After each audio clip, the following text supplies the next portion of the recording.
Assalamualaikum warahmatullahi wabarakatuh.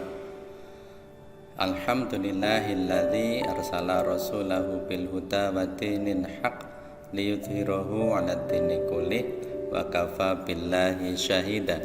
Asyhadu an la ilaha illallah wahdahu la syarikalah wa asyhadu anna Muhammadan abduhu wa rasuluh la nabiyya wa la rasula ba'dah. Allahumma salli wa sallim wa barik ala sayyidina wa habibina wa syafina Muhammad wa ala alihi wa ashabihi wa mawalah amma ba'd.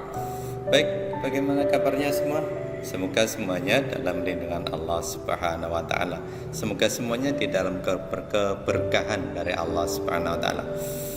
Sudah tonton materi syukur untuk bagian 1? Semoga sudah ya. Kali ini kita akan lanjutkan syukur pada bagian yang kedua. Kemarin sekedar mengulangi sebentar, syukur itu diyakini di dalam hati, diterima dengan senang, kemudian diucapkan dengan lisan, yakni dengan memuji Allah, kemudian dibuktikan dengan perbuatan, yakni menggunakan semua kenikmatan itu untuk semakin mendekatkan diri kita kepada Allah Subhanahu wa taala. Baik, hari ini kita lanjutkan pada bagian yang kedua. Tadi syukur dengan perbuatan. Apa yang Allah berikan kepada kita, ada yang kita sukai dan ada pula yang tidak kita sukai. Allah kan berikan kepada kita semuanya. Semua yang ada pada kita hari ini sesungguhnya kan pemberian dari Allah, anugerah dari Allah. Maka semuanya harus kita syukuri. Walaupun ada pemberian itu yang kita sukai dan ada pemberian itu yang tidak kita sukai. Yang kita sukai biasa kita menyebutnya dengan nikmat. Yang tidak kita sukai kita biasa menyebut dengan ujian atau musibah. Nah, dua-duanya kan dari Allah. Maka dua-duanya ya harus kita syukuri. Nanti akan ada materi tentang sikap kita menghadapi pemberian Allah yang tidak kita sukai atau yang biasa disebut dengan musibah. Baik, sekarang kita harus lakukan dulu apapun yang Allah berikan kepada kita, kita syukuri. Kita sukai atau tidak kita sukai. Karena apa? Karena lihat di materi 1, apapun yang Allah berikan itu tanda cintanya Allah kepada kita. Karena tanda cintanya Allah kepada kita, maka apapun yang Allah berikan itu pasti yang terbaik untuk kita. Sudah pasti. Nah, kalau itu pasti yang terbaik, apa yang kemudian membuat kita tidak bersyukur? Ya harus bersyukur. Jadi apapun yang Allah berikan kepada kita, maka selayaknya lah kemudian kita bersyukur kepadanya. Misalnya saja, yang tidak kita sukai, sakit, yang biasa kita sebut dengan musibah, sakit gitu. Kenapa kita harus bersyukur? Lihat hadis Nabi sallallahu alaihi wasallam. Setiap muslim yang terkena penyakit atau yang lainnya pasti akan dihapuskan kesalahannya sebagaimana pohon menggugurkan daun-daunnya. Kalau Allah menghapuskan dosa, itu kira-kira musibah atau nikmat? Kalau Allah menggugurkan dosa, itu tentu saja nikmat, bukan musibah. Hanya saja bentuknya, caranya Allah menggugurkan dosa kita dengan cara diberikan sakit. Maka ketika sakit, apa yang harus kita lakukan? Ya bersyukur, karena Allah sedang menghapuskan dosa kita. Indahnya Di hadis yang lain juga senada dengan ini, ketika seseorang muslim sakit atau kesakitan, maka dihapuskan dosanya. Merasa sakit saja, merasa sakit tertusuk duri saja, itu sudah dihapuskan dosanya. Bukankah itu nikmat? Nikmat. Lalu apa yang menghalangi kita untuk tidak bersyukur?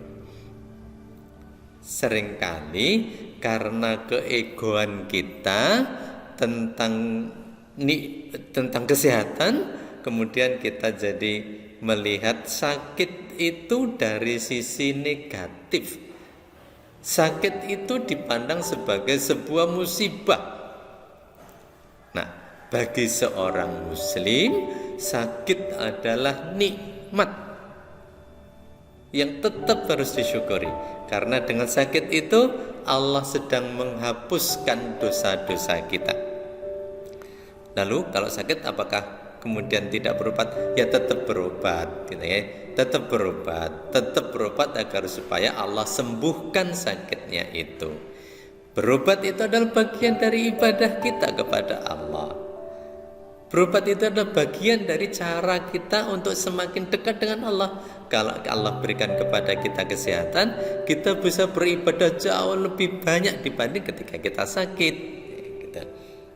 Jauh lebih mudah kita beribadah dibanding sakit. Maka demi untuk mendapatkan kenikmatan yang lebih besar lagi, kita berobat ketika sakit. Tapi yang tidak boleh diingkari adalah bahwa sesuatu yang Allah berikan kepada kita, entah kita sukai atau tidak kita sukai, itu sesungguhnya adalah tanda cinta Allah kepada kita. Yang kedua, yang tidak kita sukai itu juga nikmat, karena dia adalah penghalang bagi musibah yang lebih besar. Tadi sakit itu menghapus dosa, itu artinya sakit ada nikmat.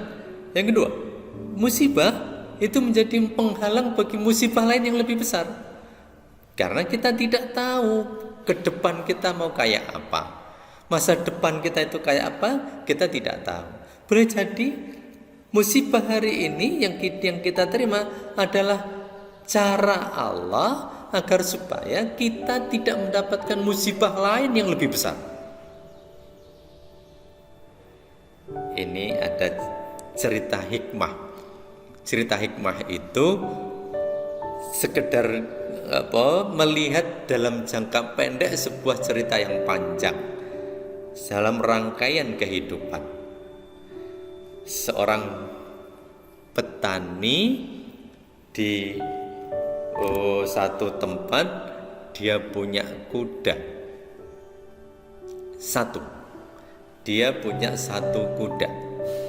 Kuda itu sangat disayanginya sehingga dia rawat betul kuda itu. Satu saat kuda itu pergi dan tidak kembali. Pergi. Kita bisa bayangkan kemudian betapa sedihnya petani itu. Kuda satu-satunya, tunggangan satu-satunya yang dia miliki itu pergi entah kemana. Dia bersedih. Tentu dia sudah bersedih. Ditunggu sehari tidak ada pulang, 2 hari tidak pulang, 3 hari, berhari-hari dia tidak pulang. Akhirnya kuda itu pulang, tetapi bukan sendirian. Pulang mengajak 6 ekor kuda yang lain.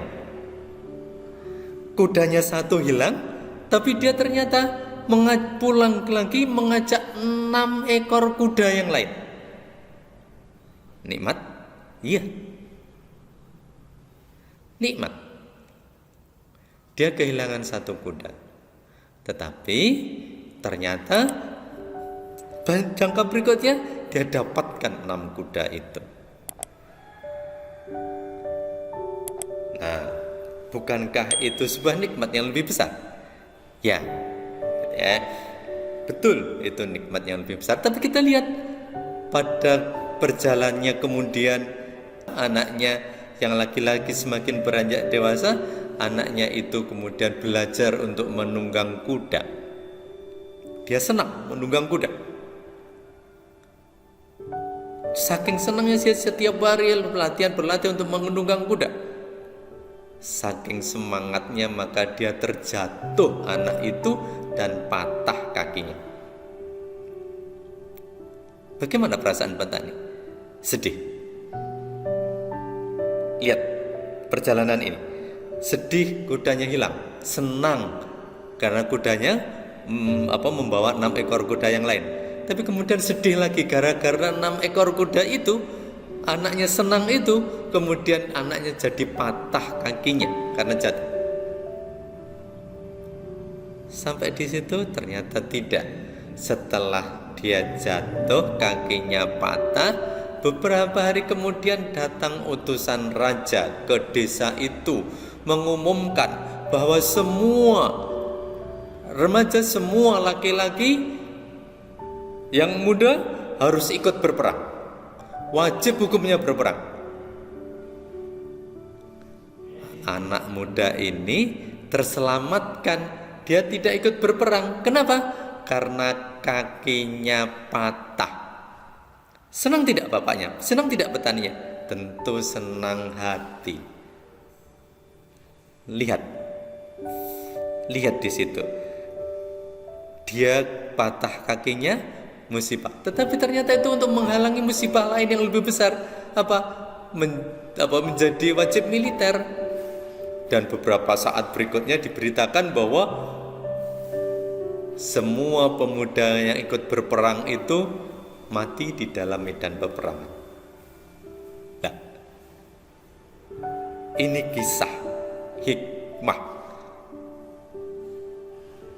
penyederhanaan dari sebuah rangkaian panjang kehidupan kita. Boleh jadi begitu pula lah yang kita alami. Musibah hari ini menjadi nikmat pada masa yang akan datang, karena dia menghalangi musibah lain yang lebih besar. Nah, kalau sudah begitu, lalu pertanyaan besarnya, apa yang menghalangi kita untuk tidak bersyukur kepada Allah Subhanahu wa taala atas seluruh yang kita nikmati hari ini, atas seluruh pemberian dari Allah Subhanahu wa taala. Baik. Sampai di sini dulu materi kita kali ini, dan insya Allah akan kita lanjutkan materi tentang syukur kita ini. Seluruh kebenaran datangnya dari Allah, dan kalau ada salah saya mohon maaf. Assalamualaikum warahmatullahi wabarakatuh.